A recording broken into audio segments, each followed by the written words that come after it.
up, guys? Kyle Jones from Jones Sport Fishing, and we got done fishing the other day, and we've got a pile of crappie here. We're gonna do some crappie tacos, but before we get into how we do that, I want to give you guys the step-by-step process on how we go about frying our fish, what we do, and how we make sure to get a consistent product every time.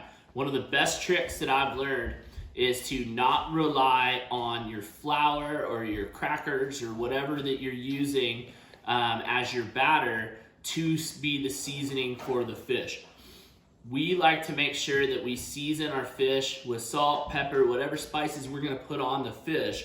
We put it directly on the fish first before we put it in the egg wash and then into our whatever we're using for the coating for the batter. Today it's just gonna be flour, so that's what we had. We'll do crackers a lot of the time, but for fish tacos, we really just like a regular flour. So really, all we do is we've got our crappie laid out here all cleaned up, and we always come in with some salt.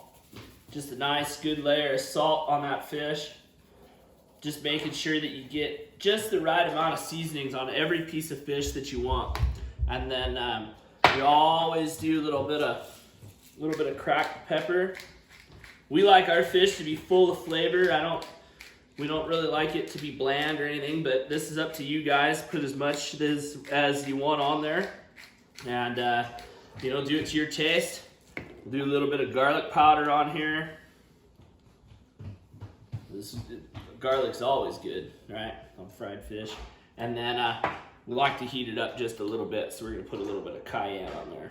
Just a little bit, just enough to make sure the kids can still handle it. But yeah, and then, so the next step that we'll do is we'll crack an egg, and this will go into the egg wash, and then it'll go into our flour mixture before going into a hot pan. So we'll show you how the rest to do that here coming on up. Hey guys, frying up this fish. We got everything in the egg wash, and got it all in the flour, tossed around there, kind of shake and bake style in a Ziploc bag. It's about the best way to do it. Oil's up to temperature, so we're just gonna drop these tasty morsels in here and let them fry up. My gosh, that smells good.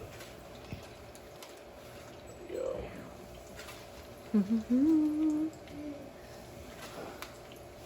All right, guys, this batch of fish is pretty much done. So another little trick that we've learned is a lot of times people will take their fried fish or even fried chicken or something, and they'll put it on a paper towel on a plate or in a bowl, and over time that just leads to your fish getting a little bit mushy. You lose that nice crispiness of it right out of the fryer. So our way to get around that is when we pull it out, we put it on like a cookie sheet, like a wire cookie pan, and we'll let it sit on there. That way all that excess oil and stuff drips off, and your fish isn't sitting in that reabsorbing that oil.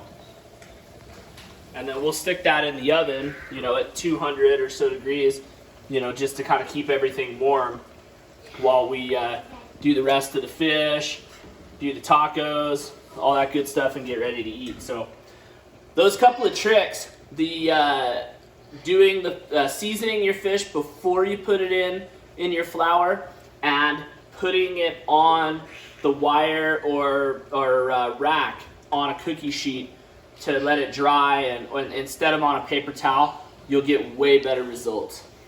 All right, so we're done. We got the spread, coleslaw, crappie, some Spanish rice.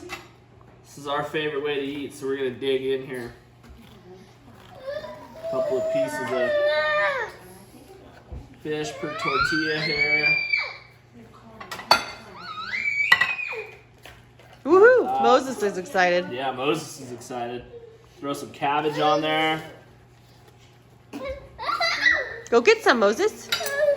Go get some. And then the coleslaw dressing from Lighthouse is just awesome. Has a sauce on here. So you can hear, this is the real deal here around the Joneses. No studio for us. All right, and that's the finished product. Crappie was tacos. awesome. Yeah, you guys excited? Yeah. All right.